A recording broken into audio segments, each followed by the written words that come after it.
Everyone says practice makes perfect, but here's the truth. Quality doesn't matter as much as quantity. Consistency with our repetitions is ultimately what separates the great from the rest. My name is Evan Mendoza and I have 7 years of professional baseball experience under my belt between the St. Louis Cardinals and San Diego Padres, and firsthand, I've seen how important repetitions are. And real quick, if your son's in 8th grade or older and he wants a personalized game plan on moving forward, go down below in the description to book a call with me. All right, to kick things off, this is maybe a little bit of a controversial take, but I truly believe repetitions is what got me to where I'm at today. 7 years of pro baseball. I went to a World Baseball Classic. I played D1 baseball. I was on varsity all 4 years of my high school baseball career, and it ultimately came down to reps. And a lot of you guys will love to nurture the hard work. And nurture the hard work, what do I mean by that? Hey, let's just take 10 really high intent quality swings over 100 swings. Because I don't want little Johnny to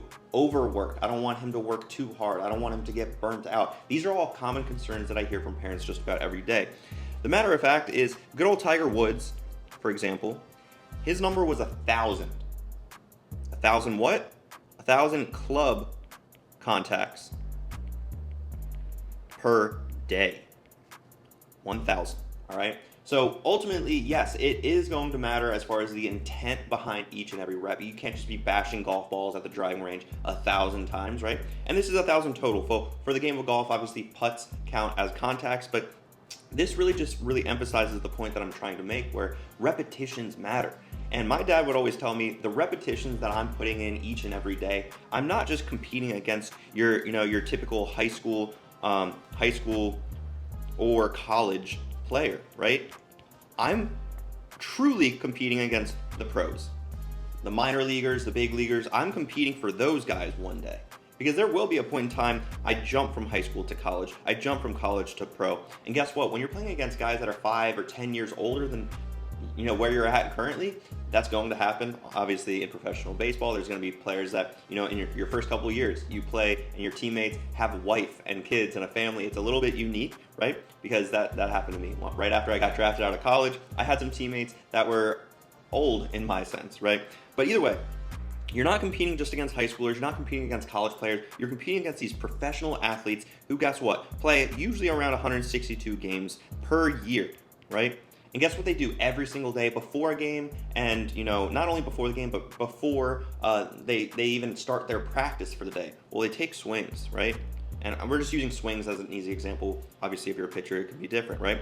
But let's just say each day they take one swing. That's easy numbers. They take 162 swings throughout the year. That's not the case, though. They're probably taking at least 100 swings before a game. And then obviously in the game, you're getting the repetitions, you're getting the experience of understanding things, right? So the point that I really want to emphasize, though, is let's just say you're competing against someone that is 5 years older than where you're at right now. Maybe you're an 8th grader, you're competing against a senior on varsity. Maybe you're a freshman, you're going to be competing against, grown men on varsity here in the next couple of years. So let's just use that 1,000 club contacts in Tiger Woods' example as an example, right? So if we do that for 1 week, and let's just say that your son is an incredibly hard worker, which I hear just about each and every day from every single parent. So let's just say 7 days a week, which is kind of expected. If you have that drive, you have that passion, you're not going to really want to take off days, especially when you're in high school, what's at stake, right? So that's basically 7,000 per week. So if we do that every single week of the month, that's going to be 28,000 swings per month, all right? That's a lot of swings. I would say to most, that's probably more than the entire high school baseball team combined, right? Because there's different levels to it. There's some players that will take 10 swings and call it a day, and they don't even come close to this 1,000 mark, right? Ultimately, these 1,000 reps, we're going to learn a lot about ourselves, our bodies, our emotions, our actions, right? That muscle memory is going to take place at some point in time. And this is the part where maybe it's being lost, but like wiffle ball, guys, wall ball, these simple things, like wiffle ball, in a sense, that can be taken into account into those 1,000 swings, because hand-eye coordination ultimately is going to play at the next level.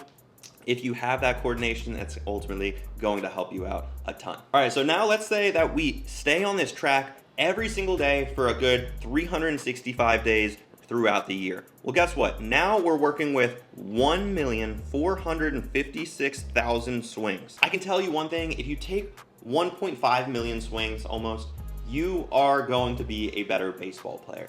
Plain and simple, you're going to figure things out on your own, which is ultimately what I want all my students to do. Reps are the answer, guys.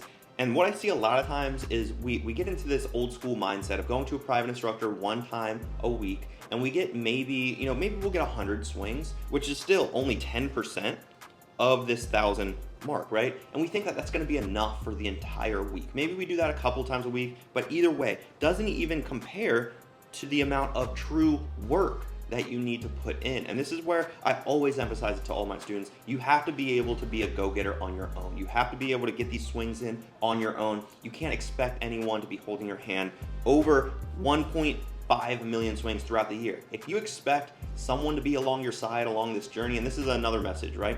If you expect to be a 1%er in the game of baseball, you have to be alone. And I'm not saying you have to be alone, but you have to expect that 99 people in a room of 100 are not going to be along your side through this crazy journey of 1.45 million swings, right? It's a lot of swings, it's a lot of work. Not many people are made for it, and that's why it is a lonely journey. So taking that into account, I think the example that we said is if we're competing with guys that are 5 years older than us, right? Now what does that look like? So now if we're competing with guys that are 5 years older than us, we're working with 7.28 million swings. All right. So as you can tell, if you're consistent with the repetition each and every day, and guys, obviously golf is a little bit different than baseball. Taking 1,000 swings is a lot. Obviously the bat is heavier. You're going to fatigue easier. Golf is a little bit more relaxed. Putts are a little bit more relaxing than taking a full-on swing, trying to chase exit velocity on a hit tracks or Rapsodo or TrackMan. I get that, right? This is an example for golf. I've been loving golf recently, and I just had a mindset, right? I need to basically catch up to these 7.2 million swings if I'm trying to be good at golf, right? Just as a fun example, right? But in your sense, as a high school baseball player or parent, you should have that same exact mindset where ultimately you're not necessarily trying to play, catch up because you've fallen behind in any sense. If you're, an 8th grader, a 9th grader, a sophomore, this is definitely a good time to start taking your game of baseball serious because let's be honest, most 10-year-olds are probably not taking, close to even 500 swings a day. And if they are, that's great. But ultimately, when you're in high school, you're developing, you're maturing, you maybe even are going through puberty. These are the things that ultimately shape you for the rest of your life. So if we are able to understand the consistency it takes each and every day to become great, that's where the habits really lie on developing players when they are in high school. Remember, guys, reps win in the end. Start small, but make sure that you stay consistent. And again, if you want a personalized game plan on not only the development of a baseball player, but also the recruiting strategy as well, go down below in the description to book a call with me.